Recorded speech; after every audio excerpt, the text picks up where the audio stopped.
ನಮಸ್ಕಾರ, ಶುಭಮಸ್ತು ವಿಶೇಷ ನೇರ ಪ್ರಸಾರ ಕಾರ್ಯಕ್ರಮಕ್ಕೆ ಸ್ವಾಗತ. ನಾನು ಧನುಶ್ರೀ.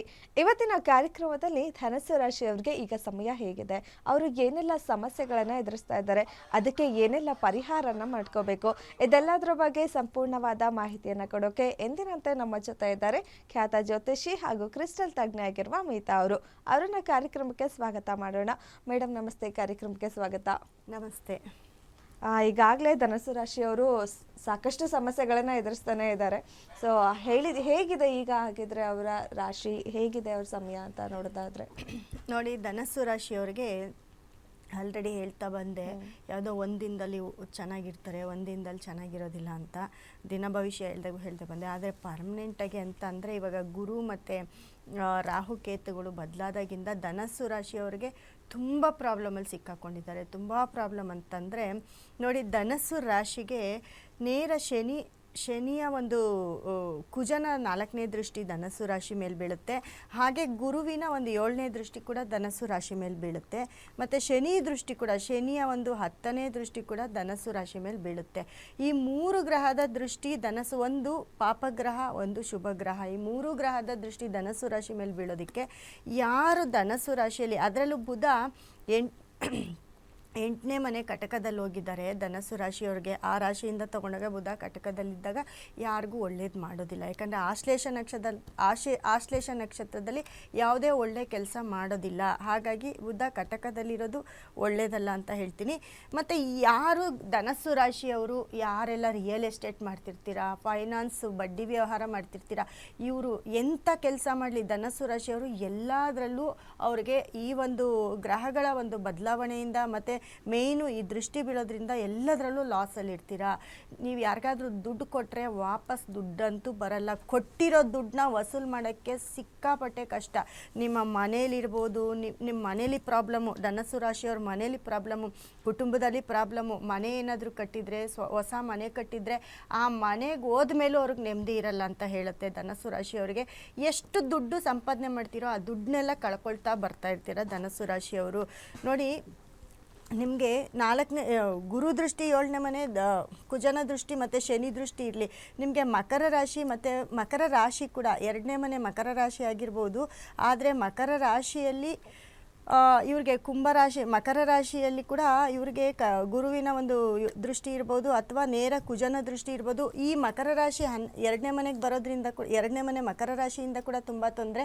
ಹಾಗೆ 12ನೇ ಮನೆ ವೃಶ್ಚಿಕ ರಾಶಿಯವ್ರಿಗೂ ಕೂಡ ನೋಡಿ 8ರಲ್ಲಿ ಗುರು ಬರ್ತಾನೆ, 8ರಲ್ಲಿ ಗುರು ಇರೋದು ಮತ್ತು 9ರಲ್ಲಿ ಬುಧ ಇರೋದು. ವೃಶ್ಚಿಕ ರಾಶಿಯವ್ರಿಗೂ ಟೈಮ್ ಕೆಟ್ಟಿದೆ. ಅದರಲ್ಲೂ ಧನಸ್ಸು ರಾಶಿಯವ್ರಿಗೆ ನೀವು ಏನು ಕೆಲಸ ಮಾಡ್ತೀರಿ, ದುಡ್ಡು ಕೊಟ್ಟಿರೋರ ಹತ್ರ ಹೋಗಿ ಕೇಳಿದ್ರೆ ಅದೇ ಒಂದು ದೊಡ್ಡ ಸಮಸ್ಯೆ, ಅದೇ ಒಂದು ದೊಡ್ಡ ಜಗಳ.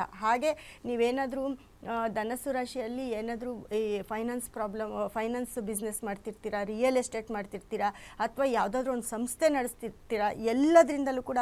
ಯಾಕಂದರೆ ಕುಜನ ದೃಷ್ಟಿ ಶನಿ ದೃಷ್ಟಿ ಏನಂತ ಒಳ್ಳೆಯದಲ್ಲ. ನಿಮಗೆ ಯಾವುದೋ ಒಂದು ದಿನ ಟೈಮ್ ಚೆನ್ನಾಗಿರ್ಬೋದು, ಆದರೆ ಈ ಗುರು ಬದಲಾವಣೆ ಆಗುತ್ತೆ. ಗುರು ಬದಲಾವಣೆ ಅಂತಂದರೆ ನೋಡಿ, ಗುರು ಬದಲಾವಣೆ ಮುಂದೆ 10ನೇ ತಿಂಗಳಲ್ಲಿ ಅಂದರೆ ಅಕ್ಟೋಬರ್ ತಿಂಗಳಲ್ಲಿ 18ನೇ ತಾರೀಕು ಗುರು ಬದಲಾವಣೆ ಆಗುತ್ತೆ. ಅಂದರೆ ಕಟಕ ರಾಶಿಗೆ ಬರ್ತಾನೆ. ಗುರು ಕಟಕ ರಾಶಿಗೆ ಬಂದು ಮತ್ತೆ 12ನೇ ತಿಂಗಳು 5ನೇ ತಾರೀಕು ವಾಪಸ್ ಮತ್ತೆ ಮಿಥುನ ರಾಶಿಗೆ ಗುರು ಬದಲಾವಣೆ ಆಗುತ್ತೆ. ಈ ಒಂದು ತಿಂಗಳು ಸಿಕ್ಕಾಪಟ್ಟೆ ಪ್ರಾಬ್ಲಮಲ್ಲಿ ಸಿಕ್ಕಾಕೊಳ್ತೀರಾ.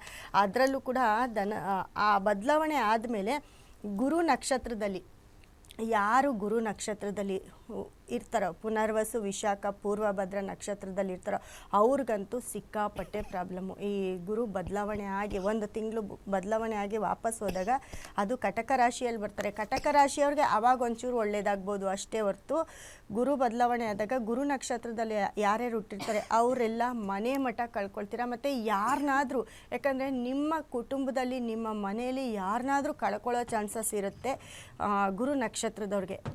ತುಂಬ, ಯಾಕಂದರೆ 10ನೇ ತಿಂಗಳಲ್ಲಿ ಬಂದು ವಾಪಸ್ ಹೋಗ್ತಾನಲ್ಲ, ಅದು ತುಂಬ ಕೆಟ್ಟ ಪರಿಣಾಮ ಬೀರುತ್ತೆ. ಅದರಲ್ಲಿ ನೋಡಿ, ಗುರು ಬದಲಾವಣೆ ಆದಮೇಲೆ ಸಿಂಹ ರಾಶಿಯವ್ರಿಗಂತೂ ಸಿಕ್ಕಾಪಟ್ಟೆ ಪ್ರಾಬ್ಲಮ್ಮು. ಸಿಂಹ ರಾಶಿಯವರು ಪಿತ್ರಾರ್ಜಿತ ಆಸ್ತಿ ಕಳ್ಕೊಳ್ತಾರೆ, ಅವರೇ ಸಂಪಾದನೆ ಮಾಡಿರೋ ಆಸ್ತಿ ಕಳ್ಕೊಳ್ತಾರೆ, ಕುಟುಂಬದಲ್ಲಿ ಜಗಳ, ಮತ್ತು ತುಂಬ ಕೋರ್ಟು ಕೇಸು ಏನೇನಿರುತ್ತೆ, ಕಂಪ್ಲೇಂಟ್ ಆಗ್ಬೋದು, ಇದೆಲ್ಲ ಕೂಡ ಸಿಂಹರಾಶಿಯವ್ರಿಗಾಗುತ್ತೆ. ಏನಾದರೂ ಶೇರ್ ಮಾರ್ಕೆಟು ಚೀಟಿ ಗಿಟಿ ನಡೆಸ್ತಾ ಇದ್ದರೆ ಇದೆಲ್ಲ ಕೂಡ ಸಿಂಹರಾಶಿಯವ್ರಿಗೆ ಒಂದಲ್ಲ ಒಂದು ಪ್ರಾಬ್ಲಮ್ಮು, ಸಿಕ್ಕಾಪಟ್ಟೆ ಪ್ರಾಬ್ಲಮ್ ಆಗುತ್ತೆ. ಗುರು ಬದಲಾವಣೆ ಆಗಿ 1 ತಿಂಗಳು ಗುರು ಬದಲಾವಣೆ ಆಗಿ ಹೋಗೋದ್ರಿಂದ ತುಂಬ ಟೈಮ್ ಕೆಡುತ್ತೆ ಸಿಂಹರಾಶಿಯವರಿಗೆ. ಧನಸ್ಸು ರಾಶಿಯವ್ರಿಗೂ ಅಷ್ಟೇ ಸಿಕ್ಕಾಪಟ್ಟೆ ಟೈಮ್ ಕೆಡುತ್ತೆ. ಆಲ್ರೆಡಿ ಧನಸ್ಸು ರಾಶಿಯವ್ರಿಗೆ ಟೈಮ್ ಕೆಟ್ಟಿದೆ.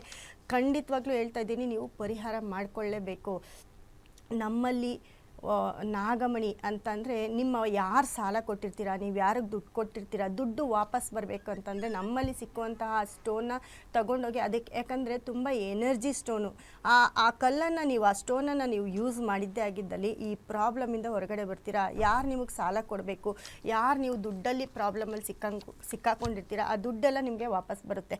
ಆ ಒಂದು ಸ್ಟೋನನ್ನು ನೀವು ನಮ್ಮ ಸಂಸ್ಥೆಗೆ ಕರೆ ಮಾಡಿ ನೀವು ಆನ್ಲೈನ್ ಮುಖಾಂತರ ಆದರೂ ತರಿಸ್ಕೋಬೋದು, ನೀವೇ ಇಟ್ಕೋಬೋದು. ಅದಕ್ಕಿರೋ ಪವರು ಇಷ್ಟೇ, ಯಾರು ಸಾಲ ಕೊಟ್ಟಿರ್ತೀರ ಆ ಸಾಲನ ರಿಕವರ್ ಮಾಡುತ್ತೆ, ಮತ್ತು ಮನೆಗೆ ತುಂಬ ಎನರ್ಜಿಯನ್ನು ಕೊಡುತ್ತೆ. ಮತ್ತು ನೀವು ಯಾವತ್ತೂ ಯಾರಿಗೂ ದುಡ್ಡೇ ಕೊಡಲ್ಲ, ಆ ಸ್ಟೋನನ್ನು ನೀವು ಬಳಸಿದ್ರೆ ಯಾವತ್ತೂ ಯಾರಿಗೂ ದುಡ್ಡೇ ಕೊಡಲ್ಲ.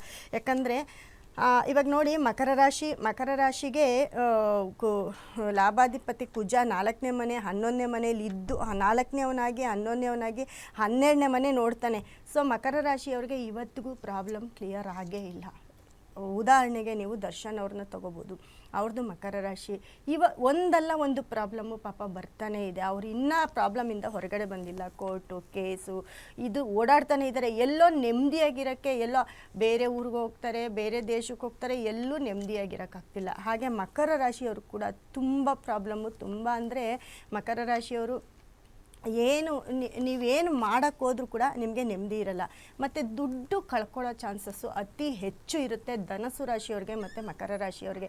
ಧನಸ್ಸು ರಾಶಿಯವರು, ಮಕರ ರಾಶಿಯವರು, ನಮ್ಮಲ್ಲಿ ನಾವೊಂದು ಸ್ಟೋನನ್ನು, ಅದು ಎನರ್ಜಿ ಅಂತಂದರೆ ನಾವು ಅದಕ್ಕೆಲ್ಲ ಪೂಜೆ ಮಾಡಿಸಿ ಎನರ್ಜಿ ತುಂಬಿ ಕೊಟ್ಟಿರ್ತೀವಿ. ಯಾರ ಮನೇಲಿ ಸಾಲದಲ್ಲಿ ಯಾರು ಬಳಲ್ತಾ ಇರ್ತೀರ, ದಯವಿಟ್ಟು ಆ ಸ್ಟೋನನ್ನು ತೊಗೊಂಡು ಇಟ್ಕೊಂಡು ನೋಡಿ, ಖಂಡಿತವಾಗ್ಲೂ ನೀವು ಸಾಲದಿಂದ ಹೊರಗಡೆ ಬರ್ತಿರ್ತೀರ. ಮತ್ತು ಯಾರು ನಿಮಗೆ ದುಡ್ಡು ಮೋಸ ಮಾಡಿರ್ತಾರೆ, ಯಾರು ದುಡ್ಡು ಕೊಟ್ಟಿರಲ್ಲ, ನೀವು ಅದರಲ್ಲೂ ಏನಾದರೂ ಬಡ್ಡಿ ವ್ಯವಹಾರ, ಫೈನಾನ್ಸು, ರಿಯಲ್ ಎಸ್ಟೇಟು ಮಾಡ್ತಾಯಿದ್ರೆ ಅವರು ತುಂಬ ಪ್ರಾಬ್ಲಮಲ್ಲಿ ಸಿಕ್ಕಾಕೊಂಡಿರ್ತಾರೆ. ಯಾಕಂದರೆ ಪ್ರಾಬ್ಲಮಲ್ಲಿ ಸಿಕ್ಕಾಕೊಂಡಿರೋದೇ ಅವ್ರಿಗಾಗಿ ನಾವು ಕೊಡುವಂತಹ ಈ ಒಂದು ನಾಗಮಣಿ, ಯಾಕಂದರೆ ಅದಕ್ಕೆ ತುಂಬ ವಿಶೇಷ, ತುಂಬ ಪವರ್ ಇರುತ್ತೆ. ಆ ಒಂದು ಸ್ಟೋನನ್ನು ಇಟ್ಕೊಂಡಾಗ ನೀವು ಖಂಡಿತ ನಿಮ್ಗೆ ಯಾರು ದುಡ್ಡು ಕೊಡಲ್ಲ. ನೀವು ಹೋಗಿ 1 ಸತಿ 2 ಸತಿ ಕೇಳಿ ನಿಮ್ಮ ದುಡ್ಡು ವಾಪಸ್ ಬರುತ್ತೆ. ಯಾಕಂದರೆ ಅದರ ಒಂದು ಪವರು, ಅದರ ಎನರ್ಜಿ ಆ ಥರ ಇರುತ್ತೆ. ಮತ್ತು ಆ ಒಂದು ಸ್ಟೋನಲ್ಲಿ ನಿಮಗೆ ಏನಿಲ್ಲ, ಮನೇಲಿ ತೊಗೊಂಡೋಗಿ ಇಟ್ಕೊಳ್ಳಿ.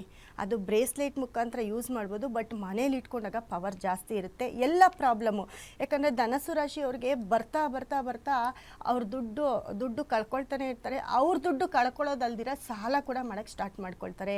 ಸಾಲ ಮಾಡ್ತಾ, ಯಾಕಂದರೆ ಒಂದು ದುಡ್ಡು ತೀರ್ಸೋಕ್ಕೆ ಇನ್ನೊಂದು ಸಾಲ, ಇನ್ನೊಂದು ದುಡ್ಡು ತೀರ್ಸೋಕ್ಕೆ ಇನ್ನೊಂದು ಸಾಲ, ಈಗ ಸಾಲದಲ್ಲಿ ಸಿಕ್ಕಾಕೊಂಡು ಅವ್ರಿಗೆ ನಮ್ಮ ಜೀವನನೇ ಸಾಕು ಅನ್ನೋ ಅಷ್ಟು ಪ್ರಾಬ್ಲಮ್ಗೆ ಹೋಗ್ತೀರಾ. ಅದರಲ್ಲೂ ನಿಮಗೆ ಗುರು ಬದಲಾವಣೆ ಆಗಿಬಿಟ್ರೆ ಸಿಕ್ಕಾಪಟ್ಟೆ ಪ್ರಾಬ್ಲಮ್ಮು. 10ನೇ ತಿಂಗಳು 12ನೇ ತಿಂಗಳು ಇನ್ನೂ ಪ್ರಾಬ್ಲಮಲ್ಲಿ ಸಿಕ್ಕಾಕೊಳ್ತೀರಾ.